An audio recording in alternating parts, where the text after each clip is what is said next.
কখনোই কারো সাথে নিজেকে তুলনা করো না। প্রিয় ভাই, তুই হাত জোড় করে বলি, কারোর সাথে নিজেকে কম্পেয়ার করো না। তার কারণ compare kills the joy of achievement.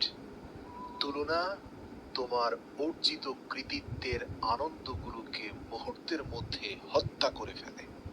আহ, আফসোস, এই উপলব্ধি যদি আমাদের দেশের অভিভাবকরা করত, তাহলে এসএসসি পরীক্ষায় A+ পাইনি বলে কোনো ভাই অথবা বোনকে আত্মহননের মতো সিদ্ধান্ত নিতে হতো না।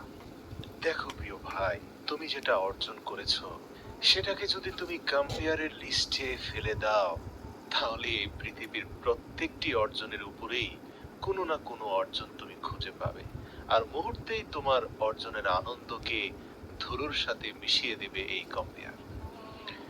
প্রিয় অভিভাবকদের কাছে বিনীত অনুরোধ করি, কম্পেয়ার করে আপনার সন্তানের আত্মবিশ্বাসকে ধ্বংস করে দেবেন না। তার অর্জনকে মূল্যায়ন করুন। মনে রাখবেন, অর্জনের কৃতিত্ব আত্মবিশ্বাসকে শক্তিশালী করে। মনে রেখো, মৃত্যুর স্বাদ কিন্তু সকলকেই গ্রহণ করতে হবে।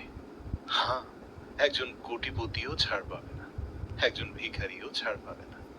আমি, তুমি, আমরা কেউ এই মৃত্যুকে ফাঁকি দিতে পারবো না। তাই এত দুঃখ, এত টেনশন, এত হতাশা, এত ডিপ্রেশন, এগুলো করে কি লাভ?